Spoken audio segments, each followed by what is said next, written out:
Muito boa noite, irmãos. Prosseguindo o nosso estudo, então, a gente vai estudar do capítulo 6 ao 8, e a gente vai começar pelo capítulo 6, que tem esse título, No Círculo da Oração. Isso vai mostrar para a gente como que eles têm procedimentos nessa mansão da paz, que é o local citado aqui, mencionado, que a gente sabe que está bem perto lá das regiões, assim, de umbral, de regiões de socorro espiritual, é um posto de amparo, de socorro aos espíritos que estão em necessidade, lá sofrendo as suas dificuldades lá no umbral. E nesse local eles têm práticas, né, necessárias à manutenção, à sustentação do espaço, sustentação vibratória, sustentação energética, né, para que eles possam desempenhar o seu papel nas suas lutas, nos seus esforços de atender aquelas necessidades.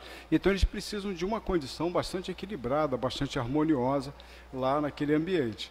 Então eles têm uma prática de um serviço de prece que acontece 2 vezes por semana. Esse serviço de prece tem a finalidade, porque o que acontece? Os amparadores, os espíritos instrutores, que nós sabemos que esse espaço, a Mansão da Paz, ela é sustentada lá por Nosso Lar. Então, alguns departamentos de Nosso Lar estão ali supervisionando, estão dando suporte, estão apoiando o que se passa e acompanhando os casos lá nessa Mansão da Paz. Então, 2 vezes por semana vem um instrutor, vem algum espírito de uma ordem mais elevada para dar alguma instrução, dar alguma orientação e acompanhar o que está rolando lá na Mansão da Paz. E eles têm lá, próprio para isso, para essa situação, que vocês vejam bem, nós vamos ver aqui materialização, falando sobre materialização de um determinado espírito, um determinado ministro que vai se apresentar nesse momento aqui que o André Luiz está relatando para a gente. Então, existe um trabalho que é feito, é uma reunião mediúnica, ou seja, são médiuns no plano espiritual. Olha só, não é uma casa espírita aqui na Terra, não. É na Mansão da Paz, uma reunião de médiuns que tenham mais qualificados, né, bem preparados, para desempenharem um processo de concentração, um processo que eles vão se colocar lá, para colaborarem com fluido vital e elementos radiantes, para propiciar a materialização. Vejam bem, o espírito, esse espírito de caráter mais elevado, ele vem e ele se faz presente pelo fenômeno da materialização. Para a gente ver como é que é interessante isso, né? O contato poderia se dar, talvez, como, sei lá, EAD, né? Ensino à distância, aparecer só uma tela lá e falar, não é isso? E a gente se aproveita disso pra caramba. Como é bacana fazer curso EAD, a gente se enche de diploma, né? Não sei se aprende direito o assunto, mas a gente se enche de diploma. Mas a situação ali, ele se faz presente, ele chega mesmo, né? E se materializa naquele espaço através de uma reunião bastante especial. Essa reunião é tão especial que a orientação, né, dos instrutores lá, tanto para André Luiz como para Hilário, é que eles se policiassem com relação às formas de pensamento. Um cuidado com o que eles estavam pensando, para manterem realmente, digamos, o foco naquilo que estava acontecendo ali e evitarem, né, certos pensamentos fugidios e tudo, porque o que acontecia? A preocupação. O que você pensar, de repente, vai aparecer lá na tela. Entendeu?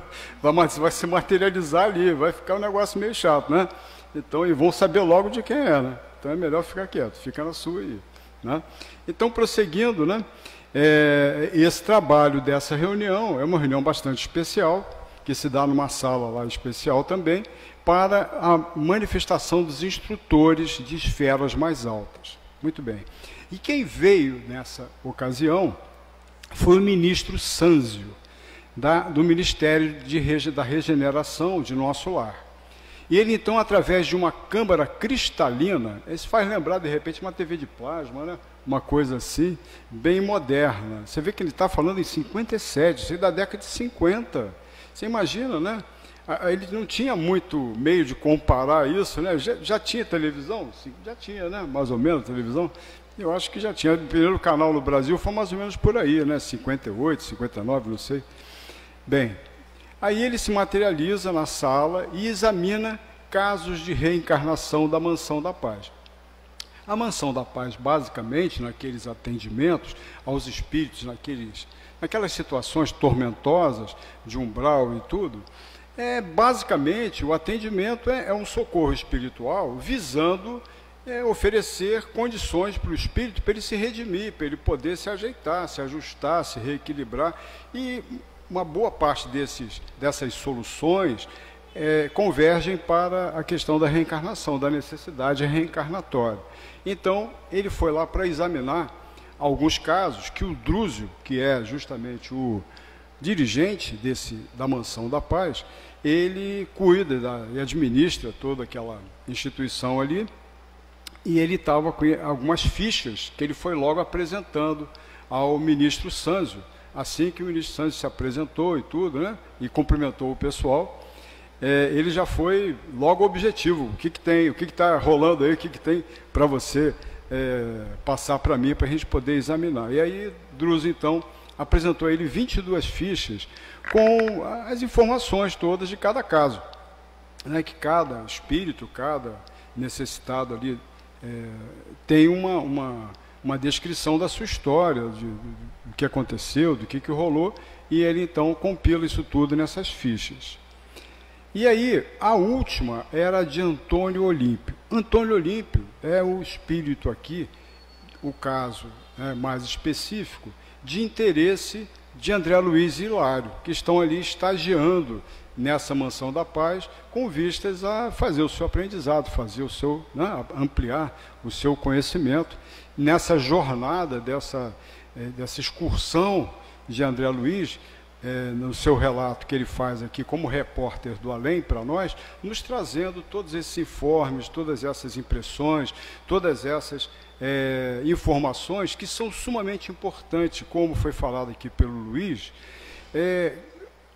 André Luiz e as obras de André Luiz, elas fazem isso, elas nos dão uma noção na prática de como que acontecem essas situações que a gente, digamos, estuda muitas vezes em teoria, né, dessa situação nossa na relação com os espíritos e como que se dão as coisas entre os espíritos, na espiritualidade, que é o nosso destino, né? Nós vamos retornar para lá, de lá viemos, para lá retornaremos.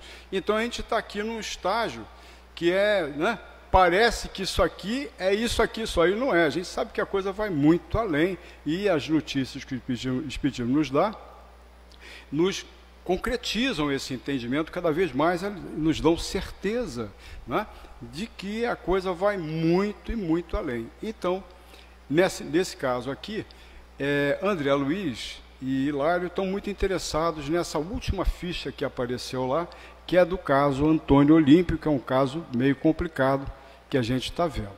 Vamos lá. O processo Antônio Olímpio, né? Antônio, a gente já está sabendo disso, ele assassinou os irmãos devido à herança do pai, né? 3 irmãos, recebeu uma grande herança lá, de família, fazenda e tudo, e ele acaba, como os planos dos irmãos não combinavam com o dele, ele resolveu dar cabo dos irmãos e deu um jeito de afogá-los num lago.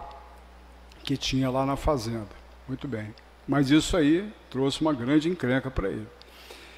Alzira, sua esposa, desencarnara e anos depois Olímpio deixou Luís. A gente vai ver que Alzira desencarnou por influência dos irmãos do nosso amigo aqui do Olímpio, né? Do Antônio Olímpio. Eles influenciaram dela a tal ponto que ela, digamos, acabou por alguma razão lá, foi se meter lá naquele lago e veio também a morrer afogada nesse lago. Ela também faleceu morrendo afogada nesse lago. Então, isso 6 anos depois da ocorrência, né, do que aconteceu com os irmãos, do assassinato que o Olímpio fez dos irmãos. E 15 anos depois o Olímpio também vem a desencarnar. Então, anos depois, né, como já disse, depois que ela falece, uns 15 anos depois, o Olímpio também deixou Luís, que é o filho dele, né, esse filho dele, e ele já vivendo nas trevas já há 20 anos, quer dizer, decorreram 20 anos, Luís, seu filho naquele momento já contava 40 anos de idade, esse filho que ele deixou aqui. Então o ministro Sânzio chama Alzira, né, a esposa, que era a esposa do Olímpio, e ela se dispõe a ajudar o Olímpio. Olha, por que ela ajudou, que ela resolveu, que ela se dispôs a ajudar o Olímpio? Esse é um ponto interessante. Ele fora bom marido e bom pai. Olha só. Né? Então existia um mérito. Né? Tem um cara que, embora tenha cometido um assassinato, tenha engendrado, e na verdade a gente vai ver que, né, ele se comprometeu barbaramente com isso e trouxe uma série de consequências. Isso aí a gente vai ver aqui no decorrer da nossa apresentação. Mas ele fora um bom marido e um bom pai. Ou seja, pelo menos nesse aspecto, ele cumpriu o seu papel. E aí Alzira deve trabalhar com os irmãos de Olímpio para que reencarne no mesmo grupo familiar. Então a coisa está sendo organizada para que eles voltem aqui ao plano terrestre numa reencarnação em que esse grupo vai estar novamente reunido em família. Então a gente fala de família, não é? E muitas vezes família, para alguns, às vezes é sinônimo de problemas. Porque tem problemas, sempre tem problemas. Sempre existe alguma desavença, existe alguma dificuldade, existe algum senão, alguma coisa que não funciona bem e que gera tensões, gera complicações. Por que isso, né? Por que a gente tão unido, família, consanguínea, né? A gente deveria só ser amor o tempo todo? E não é assim que a coisa funciona, não é? Exceto... pode existir exceções, existem exceções, mas normalmente sempre há um ponto ou outro, uma dissonância ou outra, um problema ou outro. Por que isso? Porque a gente se reencontra, né, fruto de situações pretéritas que, por misericórdia do nosso Pai Celestial, nós não nos recordamos ou temos vagas lembranças, mas não recordamos completamente os fatos que nos levaram a nos reunirmos novamente. Tudo isso tem uma finalidade sempre positiva e boa. Então a gente, né, vamos aproveitar essa deixa aqui para a gente entender que isso foi organizado lá atrás, lá em cima, lá no outro plano. Isso a gente foi organizado lá. E muitas vezes, esse é o ponto também que a gente desejaria colocar, essa organização, ou como que se deu esse planejamento, como que essas coisas se organizaram para acontecer como está acontecendo agora, isso aí não foi uma coisa que a gente teve grande participação, não. Porque provavelmente não tivemos, porque a gente ainda não conquistou esse nível evolutivo, essa condição para interferir nesse planejamento.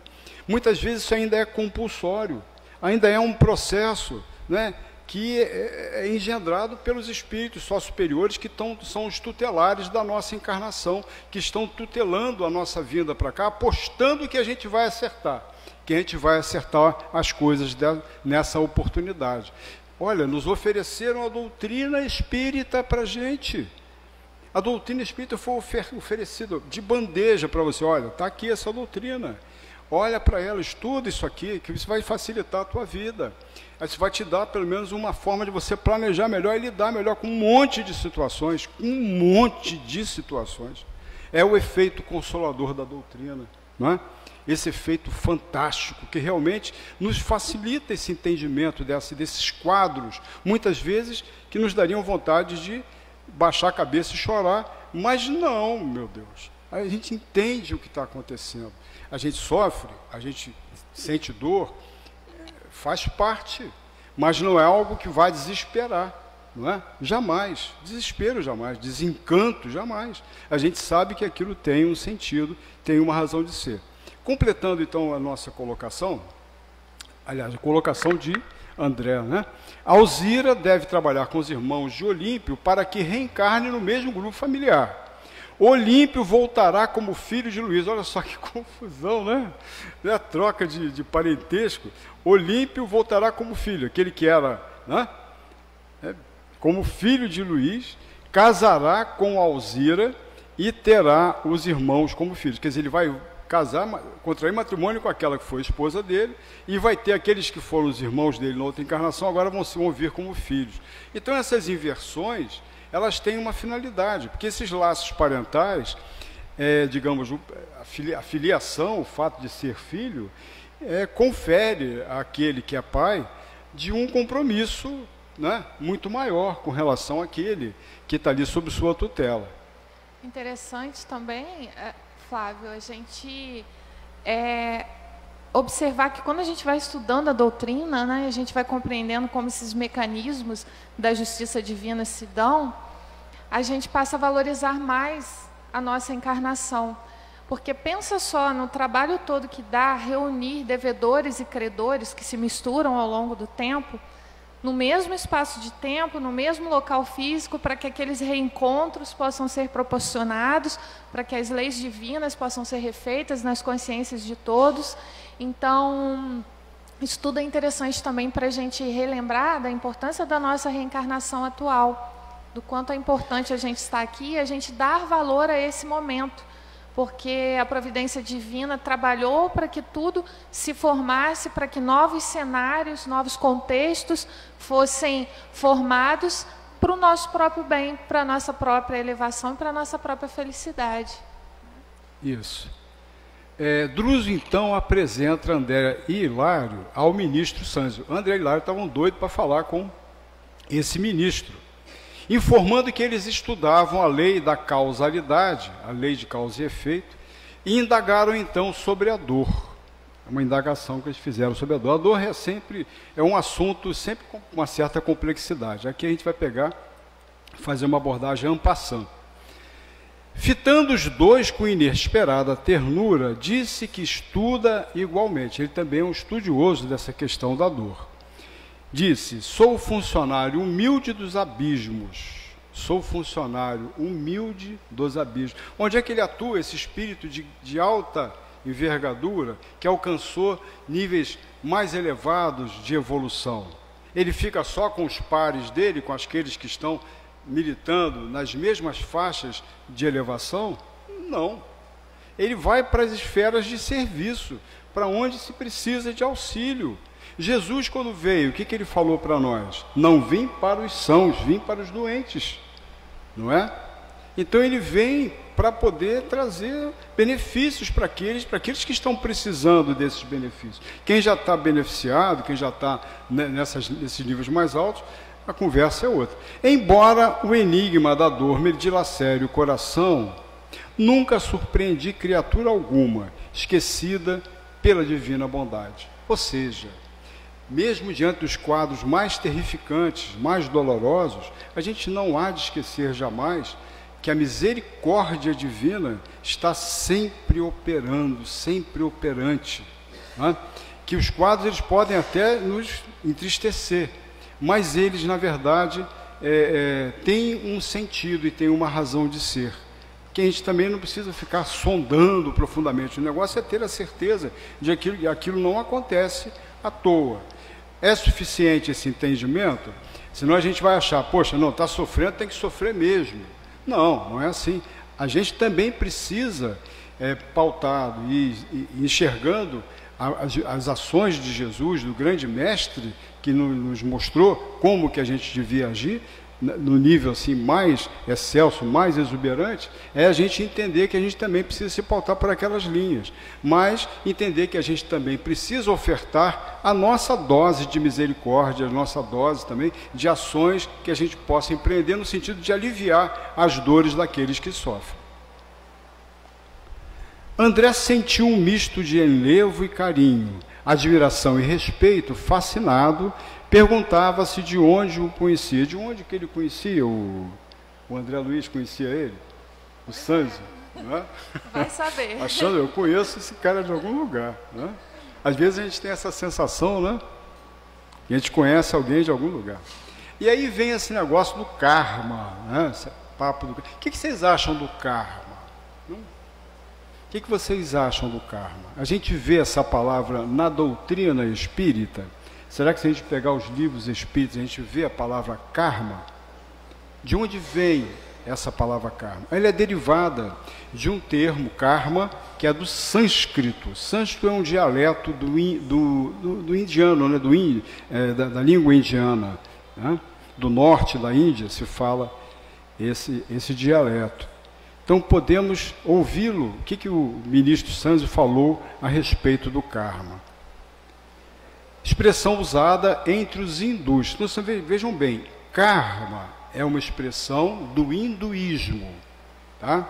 A gente tem que tomar cuidado com isso, porque karma difere de causa e efeito. É bem diferente. São conceitos bem diferentes. Digamos assim, entre esse conceito hindu de karma e a lei de causa e efeito, a gente teria assim como algo semelhante aqui, parecido, a questão da reencarnação. É onde existe aí uma certa interseção com esse entendimento.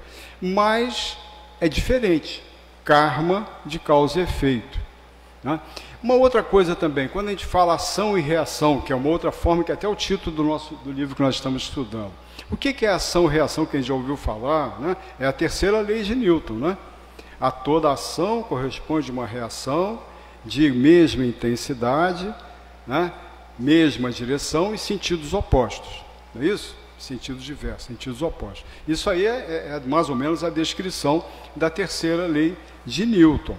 Então, ação e reação também não é, a gente tem que tomar cuidado também quando usa ação e reação, mas é o título do nosso livro e vamos trabalhar também tentando entender. Mas quando a gente fala de que são conceitos diferentes, vejam bem, entre os hindus, quando uma pessoa está cumprindo um karma, ela está recebendo uma punição.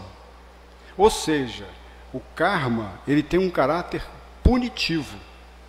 Quando a gente olha para a lei de causa e efeito, a gente entende já de outra maneira, porque a gente sabe que aquele efeito, aquela situação que você está vivenciando, dolorosa, difícil, ela não está ali apenas para te punir ou para te castigar, mas também para te propiciar o quê? Evolução, aprendizado, né? Entendimento. Então, aquela situação não é apenas para punir você, porque senão esse entendimento, vocês verem como é que é perigoso entender por essa área apenas da questão da punição, entre os hindus, aquele que sofre muito, que está sofrendo muito, digamos, na condição social, que é pobre, que não tem, esses são os chamados até intocáveis, né? Que eles são os intocáveis, porque são os imundos, quer dizer, eles estão numa condição que eles fizeram tanto mal, é como fosse uma parte inferior mesmo da sociedade. Então existe uma divisão social com base na condição social que se nasce, de berço, né? Então isso, aí tem os brahmanes, que a gente não vai muito entrar nesses detalhes, mas, digamos, dentro da visão social deles, era pior. Eu acho que hoje está um pouco diferente, talvez tenha mudado um pouquinho, mas eles continuam ainda nessa visão. Então isso aí é complicado, porque na verdade, se a gente for olhar para a nossa origem, a origem de todos nós, enquanto criaturas criadas por Deus, é comum, é igual, todos fomos criados na mesma condição. O que nos difere é o quê? É que alguns já avançaram um pouco mais rapidamente para outras condições. Pois não.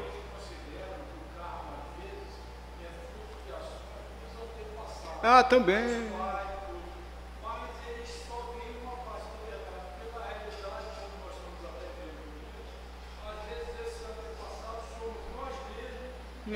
Também.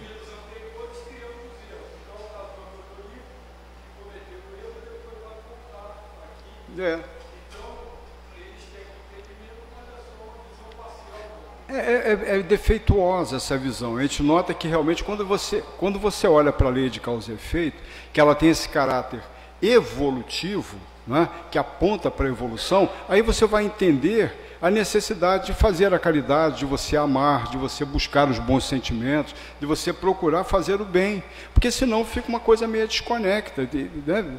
Perde essa conexão com aquilo que a gente precisa estar fazendo aqui em prol do nosso futuro, em prol do futuro dos nossos companheiros, aqueles que seguem essa carreira conosco, nesse caminho de desenvolvimento espiritual, desenvolvimento...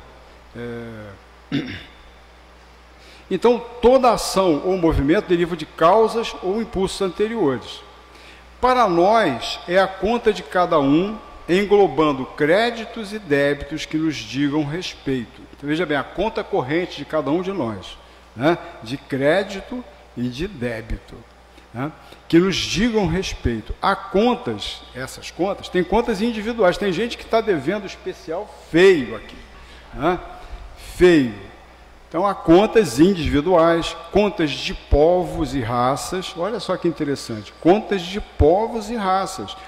Aí a gente olha, né, no quadro assim, da civilização, algumas, né, populações, algumas civilizações que sofrem, e de séculos. Aquilo ali parece que é um processo, digamos assim, se a gente for olhar a palavra interessante que se encaixa bem, é karma realmente, né? Estão vivendo, é um karma que é arquissecular, que é uma coisa que vem lá do passado. Aí os antepassados, né, em relação àquele grupo, aquela raça, aquele povo, ele, de certa forma, está ali envolvido, ele tem um compromisso de reharmonizar. Vejam bem, perante as leis cósmicas, quando a gente comete algum delito, a gente promove o quê? Uma desarmonia naquilo que estava harmonizado por Deus, na obra de Deus, na obra cósmica. Então, na medida em que eu faço alguma interferência e eu promovo algum desequilíbrio na ordem universal, vai caber a mim também o compromisso do reequilíbrio,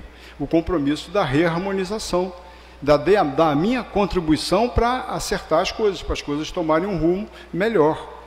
Então, esse é o motivo de a lei do progresso, que a gente vê essas leis cósmicas, a lei do progresso, são leis que a gente não consegue escapar delas, né? Nós estamos colocados na lei. Então não adianta, qualquer ação nossa delituosa com relação à lei maior, à lei cósmica, ela vai automaticamente, é um automatismo, ela vai nos exigir de nós a reversão, a ajustar, a ajeitar as coisas.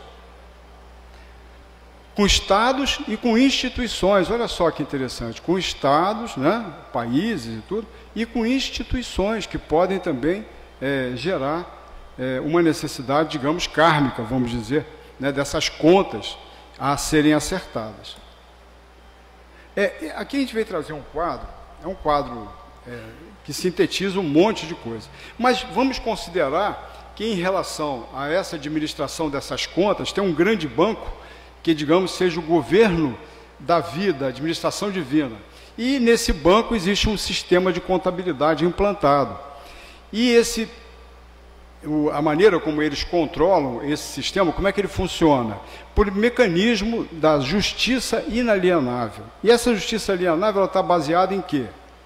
Ela está baseada em departamentos, né, que nos conduzem nos processos de relação, de conservação, de engrandecimento, tudo com relação à questão da lei cósmica, e sempre com base no mais amplo amor e na mais criteriosa justiça. Deus é amor, mas Deus também é justiça. A gente não pode esquecer nunca disso, né? A justiça dele vai atuar sempre, porque visando esse equilíbrio que precisa ser mantido. Então, nas sublimadas regiões celestes de cada orbe, nós temos os gênios angélicos e temos, onde os gênios angélicos, eles administram, em relação a nós, as possibilidades da beleza, do aprimoramento, da ascensão, né, visando nos estimular nesse encaminhamento para o nosso crescimento. Então, os recursos divinos estão sempre disponibilizados para nos facilitar e facultar os processos em alcançar a nossa evolução e a gente escapar da nossa indigência, da nossa pequenez, para a gente poder crescer e se desenvolver. Então, na obra excelsa, nós temos os ministérios. A gente viu aqui, há pouco, o cuidado de um ministro de nosso lar vindo ali ter nessa mansão que nós estamos vendo, a mansão da paz. E aí, com isso, os ministérios divinos nos oferecem empréstimos, né, muitas vezes moratórias também de situações de dívida que a gente estava, créditos especiais, o crédito que a gente está falando aí, né? Muito bem, e recursos extraordinários. Então, quer dizer, tudo é ofertado, tudo é possível no sentido de promover o nosso crescimento, o nosso desenvolvimento. Então, está tudo sempre estruturado em nosso benefício. A todos os espíritos sempre de acordo com os serviços ao bem. Então, na medida que a gente está se colocando e buscando o nosso alinhamento com o bem e realizando realmente aquilo, o nosso papel, a gente vai, nas nossas regiões atormentadas, como a gente vive aqui, ter a questão dos poderes competentes a esses espíritos que cuidam de nós, né? Na questão da cobrança, que muitas vezes vai acontecer sobre nós, dessa fiscalização para o nosso reajustamento e, por fim, para a nossa recuperação. Esses poderes competentes nos direcionam na purificação dos nossos caminhos de evolução e também em circunscrever as manifestações do mal que ainda jazem em nós, estão presentes em nós. Então, aqui é só um quadro assim mais simplificado que a gente tentou, mas o assunto ele tem uma certa complexidade, não dá para simplificar muito. Está tudo organizado, né? É interessante, isso dá uma certa tranquilidade para a gente. Nos domínios de Deus, nos domínios divinos, não existe caos. Os caos muitas vezes são experimentados pela nossa consciência conturbada, mas o universo está em ordem, há um poder maior regendo tudo, organizando tudo. Então isso traz uma certa tranquilidade, uma certa paz para a gente continuar aí vencendo. Em assuntos de lei de causa e efeito, não podemos esquecer que todos os valores da vida pertencem a Deus. Tudo isso que a gente colocou aqui são todos empréstimos divinos, tanto que somos simples usufrutuários. E isso a gente não pode esquecer disso, sabe? Parece que a gente compra um carro, a gente compra uma casa, a gente faz isso, constrói aquilo, conquista, faz as nossas conquistas materiais, pessoais, os títulos que a gente possa alcançar. Entretanto, tudo isso é para usufruto. Nada nos pertence, é meu. Não, isso é meu. A gente tem mania de fazer isso, né? E como tem, né? Tocou em alguma coisa nossa, deu pela madrugada. Mas tem que tomar cuidado com esses entendimentos, porque senão a gente pode até ficar preso a uma situação dessa, né?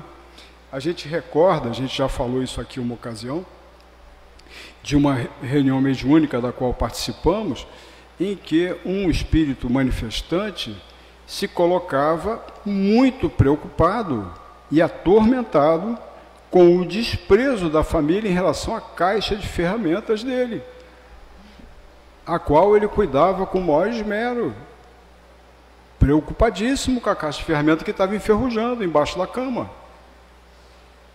Pois é, não é? Pensou você ficar preso a uma caixa de ferramenta? Preocupado com a caixa de ferramenta ainda? Pois é. Então, recebemos recursos emprestados do Pai para a nossa própria sublimação no conhecimento, na virtude, para aprimoramento de nós mesmos, marchando na experiência para entrarmos na posse definitiva dos valores eternos. E vejam bem, isso tudo aqui é para nos propiciar condições de alcançarmos a conquista dos valores eternos. Estes sim, esses vão nos pertencer de verdade, não é? Depois a gente vai falar um pouco sobre isso. ou deixo até Marcelo falar um pouco também sobre isso. Sintetizados no amor e na sabedoria, com que no futuro retrataremos a glória soberana. Assim é fácil perceber que após conquistarmos a coroa da razão, de tudo se nos pedirá contas no momento oportuno. Então veja bem, a gente que já tem, né, já alcançamos no nosso curso de evolução os níveis da razão, agora não tem mais jeito. Né? Ou você toma as rédeas da sua vida, começa a direcionar a sua vida para o mais alto, senão você vai ficar nessas faixas inferiores e não vai ter ninguém que vai ficar, né, fazendo o papel que cabe a você fazer. Não adianta. Né? Por mais que exista amor por alguém, por mais que uma mãe ame um filho, ela não vai conseguir fazer aquilo que cabe ao filho fazer, que cabe àquele espírito realizar. Não é? Ela pode até, como falei essa semana para uma companheira, que teve um neto que morreu assassinado, e o filho dela está preso. Triste, né? Triste quadro, né? O filho preso e o neto assassinado, por problemas com o tráfico. Então, você consolar uma pessoa é difícil, né? Até você vai falar para uma pessoa. Mas eu falei para ela sobre a consciência tranquila, sabe? Eu perguntei para ela, você tem a consciência que você fez, que você pôde, que teve o seu alcance com relação a esse quadro, essa situação? Ah, tenho, mas tanto que eu fiz isso, fiz aquilo. Então, minha filha, se conforta teu coração, acalma teu coração, acerena essas dores, entendeu? Esse semblante teu, e agradece a Deus, tá? Não fica assim não. Isso aí tem uma razão de ser, eles não compreenderam, mas você acalma, serena o teu coração, porque você fez o que você pôde. E a gente só pode fazer, se você tem consciência de que você fez o que você pôde, você tem a tua consciência tranquila. Não se permita ficar assim, nesse estado, que isso não vai ajudar em nada. Né? Muito bem. No uso ou abuso das reservas da vida, o problema é esse. A gente usa frutuário, mas a gente também abusa. A gente é também abusuário, né? A gente não é só, né, usufruto, abuso frutuário também. Né? Cada alma cria na própria consciência os créditos e débitos que lhe atrairão. Olha que interessante essa colocação para a gente poder entender como é que eles fazem o esforço para a gente poder entender, e que colocação perfeita. Cada alma cria na própria consciência os créditos e débitos que lhe atrairão inelutavelmente as alegrias e as dores, as facilidades e os obstáculos do caminho. Quanto mais amplitude em nossos conhecimentos, mais responsabilidade em nossas ações. Então, quanto mais a gente aprende, quanto mais a gente sabe, a gente tem mais responsabilidade. Realmente, nesse aspecto, a doutrina espírita é implacável, né? Porque ela nos fala claramente, vocês estão aprendendo, mas olha, vocês têm compromisso com isso que vocês estão aprendendo, tá? Vocês tomem cuidado. É o aviso. Bem, através dos pensamentos, palavras e atos que nos fluem do coração, gastamos e transformamos as energias do Senhor em nossa evolução na experiência e do quilate das nossas intenções e aplicações. A vida organiza, esse automatismo que a gente está falando das leis cósmicas, né? Organiza em nós mesmos a nossa conta agradável ou desagradável, né? Nosso saldo positivo, hein? Opa, que beleza, não estou devendo. Ou o nosso saldo negativo, que preocupa, que os juros aqui é meio pesado, né? Ou desagradável ante as leis do destino. Então a questão do destino somos nós que traçamos, né? Não é ninguém que traça o destino, não. A gente constrói essa situação toda. Então, como devemos entender o bem e o mal? O bem é o progresso e a felicidade, a segurança e a justiça para todos os nossos semelhantes e para todas as criaturas. Bem, ele definiu o bem. O bem é o bem. Né? O bem será a nossa decidida cooperação com a lei, com essa lei maior que a gente está falando, com a lei cósmica, a favor de todos, não apenas para mim, não apenas o bem que me interessa. Porque tem isso também. Muitas vezes a pessoa, né, ela pode não desejar o bem, mas na verdade o bem que ela faz é sempre dentro daquele quadro dos interesses dela. né, do que diz respeito ao interesse daqueles que são seus, o que estão, quer dizer, o bem feito assim, de uma maneira pensada, intencional, ele não tem valor. Que o bem ele tem que ter assim, uma certa dose de esforço, de sacrifício, algo que vai além, sabe? Não é que escapa dessa esfera dos seus interesses imediatos, algo que você procure fazer efetivamente por uma outra pessoa, não é? Que você sabe que você não está visando nada, você não quer ganhar nada, você está ali a serviço. Tem momentos na nossa vida que a gente é solicitado a servir, solicitado ao trabalho. Muitas vezes acontece isso, de uma forma às vezes surpreendente. A gente está sendo solicitado a agir em favor de alguém, né? Às vezes numa estrada, eu me lembro uma vez meu carro com pneu furado, na estrada do Guriri, quando não tinha asfalto, era buraco puro aquilo lá, mais esburacado ainda. E eu fiquei numa situação, de repente passou uma pessoa que eu conhecia de vista. O cara parou, me deu toda a atenção, e não sei o quê. Nossa, você não imagina o que o cara fez por mim. Um cara de terno, um advogado. Até de vez em quando eu encontro com ele na rua aí. A pessoa que não me conhecia, né, nunca assim, trocou palavra comigo, e que me serviu ali naquele momento, no momento de dificuldade. Então são coisas que demonstram realmente que a gente tem que ter essa abertura, né? A gente tem que ter o nosso coração pronto ao serviço, né? Pronto a servir. Como é bom isso. O mal será sempre a triste vocação do bem unicamente para nós mesmos. Esse é o mal. Esse bem que visa apenas atender ao meu interesse, isso não é bem não, é mal. A expressar-se no egoísmo, na vaidade, na insensatez e no orgulho. Possuímos em Jesus, não adianta, é Ele, o paradigma do eterno bem. A gente está com dúvida, vamos olhar para Ele, vamos ver as lições que Ele nos legou, ver esse legado bendito que Ele deixou para nós, né? E os sinais kármicos que trazemos em nós mesmos? A gente vê que André Luiz é chatinho, enjoadinho, né? Fica perguntando, despiziando, quer sugar ao máximo lá o Sanzio. Aí o Sanzio responde: é difícil penetrar o sentido das leis divinas com as limitações da palavra humana. Nós temos ainda muitas limitações, né? Vamos tentar recorrendo a imagens simples. Aí ele tenta simplificar, comparando a esfera humana com o reino vegetal. Aí ele vai lá. Cada alma estabelece circunstâncias felizes ou infelizes de acordo com as ações, sentimentos, ideias e decisões. O destino ao princípio da existência está na mente. Com o tempo a alma desabrocha, cresce em conhecimento e virtude, floresce em beleza e entendimento e frutifica em amor e sabedoria. O tempo, tá vendo? Às vezes, para alguns, esse tempo é mais curto, mas porque a pessoa se esforçou para isso, né? Fez esforços nesse sentido e encurtou esse tempo e já alcançou, está lá na frente. A alma é consciência formada e dispõe de faculdades para influir na genética, modificando a estrutura. Então, quer dizer, essa capacidade também de ir desenvolvendo também até o meio material. A razão, a vontade, o conhecimento e discernimento entram em função, conferindo responsabilidades sobre si mesmo. Cada vez mais a gente vai se aclarando, a gente vai entendendo melhor o porquê das coisas. Vai ficando mais fácil a gente conhecer as coisas. O comportamento pessoal pode levar à liberação abreviada ou cativeiro maior. O próprio fato, o simples fato da gente ter se tornado espírita, isso é uma leitura minha, que eu faço até baseado nisso aqui.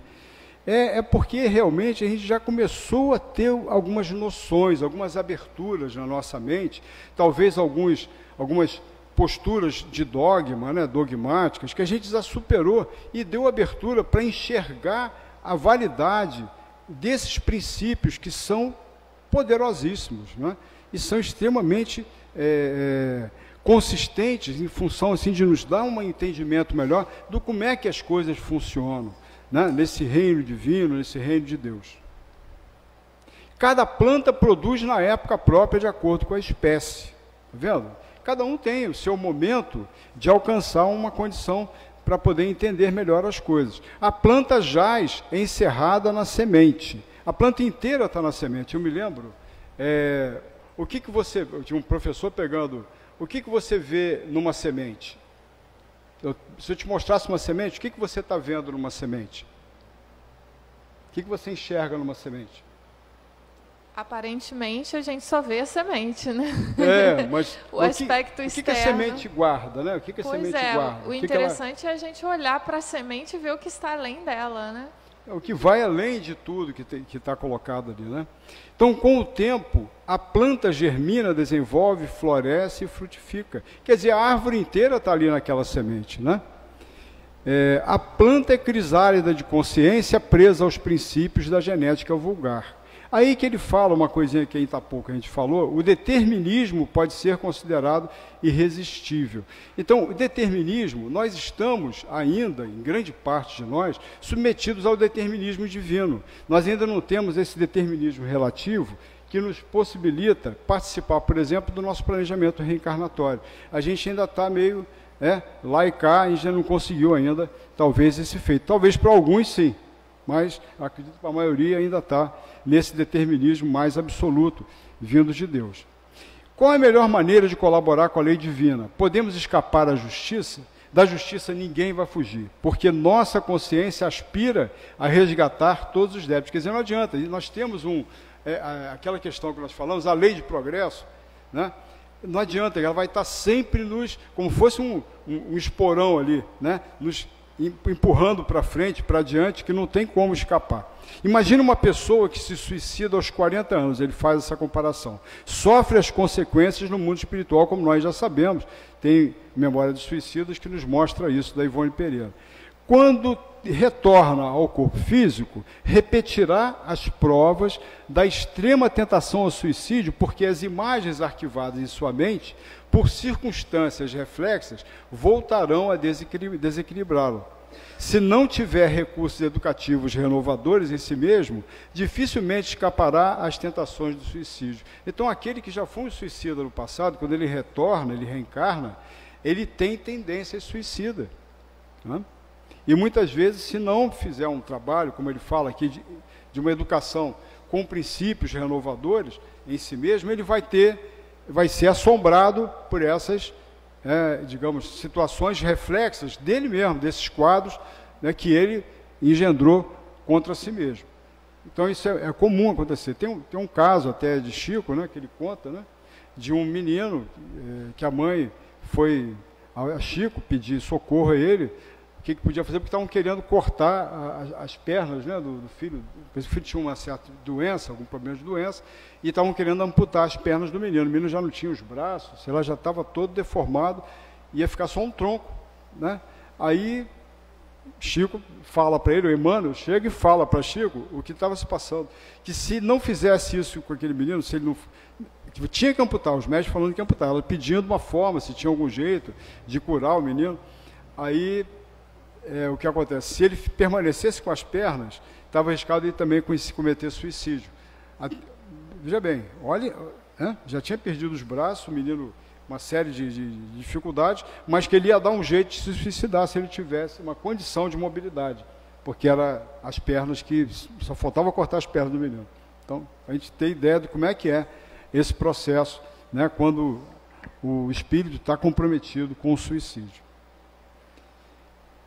Imagine uma semente de laranjeira em terreno pobre e seco, germinará em arbusto mirrado com lamentável produção no tempo devido. Mas se o lavrador acorde a necessidade, que ele explica aqui, que se o lavrador cuidar da planta, mesmo em terreno árido, de repente ele consegue que a planta tenha uma condição, tenha um desenvolvimento melhor, né? É interessante. Então, perdão, desculpa, pode continuar, Flávio. Não, vai. É interessante a gente observar essa comparação que ele faz com a planta, a gente trazer para a nossa vida. Às vezes a gente olha para trás e a gente cometeu tantos atos contrários ou às leis humanas ou às leis divinas e parece que está tudo acabado, mas não está.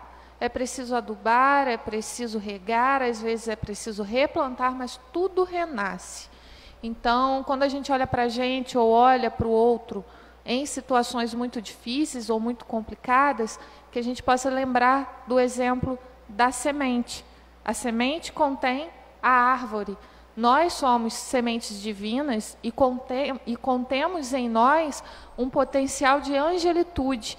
Ou seja, aquele momento ali de dor e de sofrimento é transitório, é passageiro, porque tudo converge para a felicidade, tudo converge para o mais alto. Então, que a gente olhe sempre com esperança para essas situações e na certeza de que nós temos em nossas mãos o poder de revertê-las, tanto em nós e também em auxílio aos nossos irmãos que possam estar passando por situações semelhantes. Ele fala aqui também, André Luiz perguntando, existem dívidas que existem várias existências para resgate, como apreciá-las do ponto de vista da memória. Aí o Sanzio fala assim, avançando em lucidez, abarcamos mais domínio sobre a memória, identificando novas extensões de nosso karma ou conta, e embora sejamos reconhecidos com benevolência e perdão, vemos-nos impelidos a solicitar novas reencarnações que nos reeduquem e nos aproximem da redenção necessária. É dessa forma que a gente vai se esclarecendo, a gente vai tendo mais acesso a essa memória nossa, arque-secular, de tantas existências que a gente teve anteriormente, e das nossas reais necessidades espirituais, buscando, então, a gente começa a ter mais acesso para planejar a nossa vida no curso da nossa evolução, de ver e pedir realmente aos espíritos novas reencarnações e tudo, como muitos livros aqui que a gente já estudou, tem vários casos, várias passagens, e que isso aí ficou bem configurado. Aí terminou o tempo, Sanzio volta à câmara brilhante, e apagando-se-lhe a figura, ele retorna lá para nosso lar.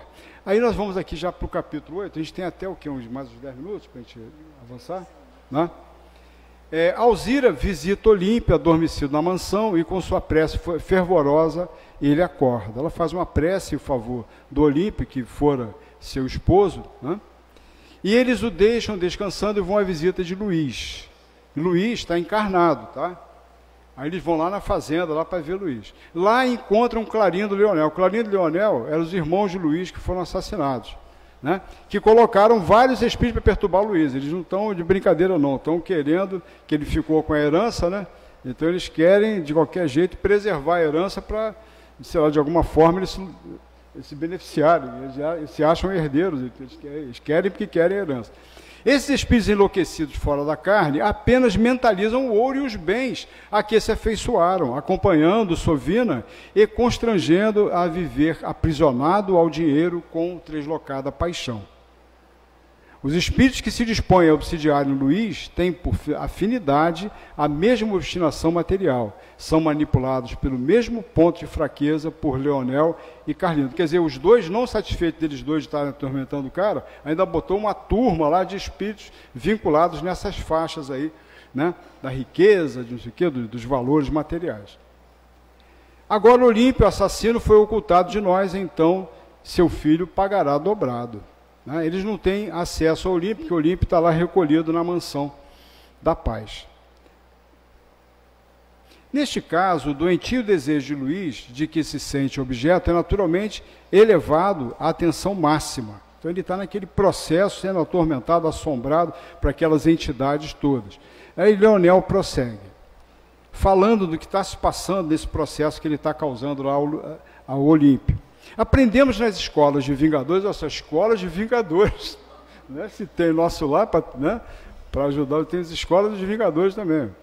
Nas escolas de vingadores que todos possuímos, além dos desejos imediatistas comuns em qualquer fase da vida, um desejo central. Ele fala uma coisa para nós. Olha o que ele está falando para nós. Em qualquer fase da vida, nós, em comum, cada um de nós, tem um desejo central, tem um tema básico. Olha só, isso aí dizendo para nós, dos interesses mais íntimos. Isso aí é para uma autoanálise. Isso aí depois é para cada um fazer a sua reflexão. Por isso, além dos pensamentos vulgares que nos aprisionam à experiência rotineira, emitimos com mais frequência os pensamentos que nascem do desejo central. São aqueles pensamentos que nós, volta e meia, aquilo está passando pela nossa cabeça. Isso aí é o desejo central nosso, que, segundo ele fala aqui, não sei se acontece com vocês, acontece comigo, não sei. Acontece comigo, não sei se acontece com vocês, de repente é diferente. Mas É o lance de pensamentos que nascem do desejo central, que nos caracteriza. Pensamentos esses que passam a constituir o reflexo dominante da nossa personalidade. Olha só, que nos caracteriza. Qual tem sido, ele faz a pergunta para nós, qual tem sido o desejo central das nossas vidas? Não é? Se é um desejo central bem chinfrim, ou bem comprometedor, vamos tratar de mudar esse desejo central, né? Tentar mudar, dar uma melhorada nisso, né? Bem, eu estou tentando. Desse modo, é fácil conhecer a natureza de qualquer pessoa em qualquer plano. Está vendo? A gente vai aprender. Eles nos ensinando aqui. Através das ocupações e posições em que prefira viver. Através das ocupações e posições em que prefira viver. Assim é que a crueldade é o reflexo do criminoso, a cobiça é o reflexo do usurário, a maledicência é o reflexo do caluniador, o escárnio é o reflexo do ironista e a irritação é o reflexo do desequilibrado. Irritação, reflexo do desequilibrado, está vendo? Tanto quanto a elevação moral é o reflexo do santo, aquele que já está realmente num alinhamento mais elevado. Conhecido o reflexo da criatura que nos propomos retificar ou punir, é fácil, muito fácil, superalimentá-la com excitações constantes. Isso aí já é o verdugo aqui, é o Leonel que está falando isso, tá? O Leonel, que é um dos irmãos lá dele, que está perturbando o Luiz, robustecendo-lhe os impulsos e os quadros já existentes na imaginação. Vejam bem, a gente viu que o Luiz foi incitado, ele foi todo estimulado a ser um cara também bem materialista, né? Bem, um cara rico, tal, cheio de posses, mas também que nunca botou aquilo para girar e tal, só ficou se valendo do dinheiro, da condição que ele herdou. Na imaginação e criando outros que se lhes superponham, nutrindo-lhe dessa forma a fixação mental. Né? É só realimentando aquilo que ele já vinha produzindo, mentalizando constantemente. Com esse objetivo, basta alguma diligência para situar no convívio da criatura malfazeja que precisamos corrigir entidades outras que se lhe adaptem ao modo de sentir e de ser. Então, quer dizer, né, é fácil, vai botando um ou outro lá também, afinizado com aquelas ideias, e aí ele começa a falar aqui, ó, quando não possamos por nós mesmos, por falta de tempo, criar as telas que desejemos, com vistas aos fins visados, por intermédio da determinação hipnótica, quer dizer, já começa a falar de hipnose. Através de semelhantes processos, criamos e mantemos facilmente o delírio psíquico ou obsessão, que não passa de um estado anormal da mente, subjugada pelo excesso de suas próprias criações. Então, veja bem, quando a gente vê uma pessoa que está sendo vítima da obsessão, não nos iludamos, ela também está dando e propiciando condições para que essa obsessão se instale e ela perdure, permaneça. Subjugado pelo excesso de suas próprias criações a pressionarem o campo sensorial, infinitamente acrescidos de influência direta ou indireta de outras mentes, encarnadas ou não, atraídas por seu próprio reflexo. Cada um é tentado exteriormente pela tentação que alimenta em si próprio. Está tudo grifado aqui, está vendo? Cada um é tentado exteriormente. Então, quer dizer, essas tentações que parece que é o diabo que está nos causando, na verdade é isso aqui, ó, pela tentação que nós estamos alimentando em nós mesmos. Então, sempre houve isso como desculpa, é um desculpismo, né? Não, a culpa é essa influência negativa, o outro que está me influenciando. Não é bem assim, não adianta querer culpar o outro. A gente deu margem, a gente deu possibilidade e alimentou isso em nós mesmos, né? Muito bem, aí a coisa que nós é que a gente que atrai essas coisas para cima da gente. Aí o cara fala, eu fui seduzido por aquela mulher. É complicado, não é? Oi. Pois é. Exato. E está lá porque a gente também não cuida de curar essa ferida.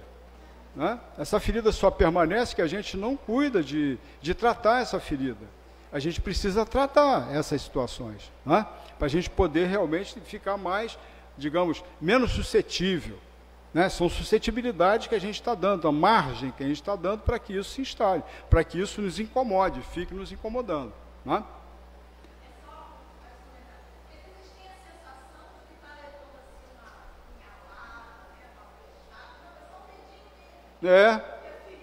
Já está lá. Pois é. Vigiai e orai, Jesus falou, para que não entreis em tentação. Está vendo? Vigiai e orai para que não entreis em tentação. Né? Então, a gente que provoca a coisa. Ele falou claramente para a gente aqui. Né? Então, André estava perplexo. Nunca ouvira um verdugo, aparentemente vulgar, com tanto conhecimento e consciência de seu papel. Ele ficou admirado. Né? Como é que o cara tinha esse conhecimento todo de como que se dava o processo e de como que ele podia, né, manipular e cuidar, coordenar, comandar essa estrutura toda de acontecimentos de influência, de influenciação sobre Luís. Então, assistia em um curso rápido de sadismo mental, extravagante e frio. Né? Silas, indiscutivelmente, Silas é o assistente, ele quase não aparece aqui, mas o Silas que aparece aqui é o assistente, que sempre, toda obra, tem um assistente espiritual, assim, coordenando o aprendizado lá do André Luiz, e nesse caso aqui André Luiz e Hilário. Indiscutivelmente a exposição é perfeita, cada qual de nós vive e respira nos reflexos mentais de si mesmo. Não nos iludamos, somos herdeiros de nós mesmos. Então, tudo aí. A nossa história, ela está acontecendo e ela está toda relacionada com situações próprias, nossas. Né? Não é ninguém que faz o mal, não é o pai que castiga, não é Deus que nos castiga, não é isso. A situação vem montada para que a gente possa tomar vergonha na cara e se ajeitar, se ajustar. Tratar das feridas, como nos falou ali a nossa amiga. Cada qual, meu Deus, vou voltar aqui. Cada qual de nós vive e respira nos reflexos mentais de si mesmo, angariando as influências felizes ou infelizes que nos mantêm na situação que buscamos. Para a gente concluir, os céus ou as esferas superiores são constituídos pelos reflexos dos espíritos santificados e o inferno é o reflexo de nós mesmos, completou o Leonel com uma gargalhada. Deve ter sido a gargalhada dele. Tá bom? Agradeço a vocês todos, tá? Pela oportunidade.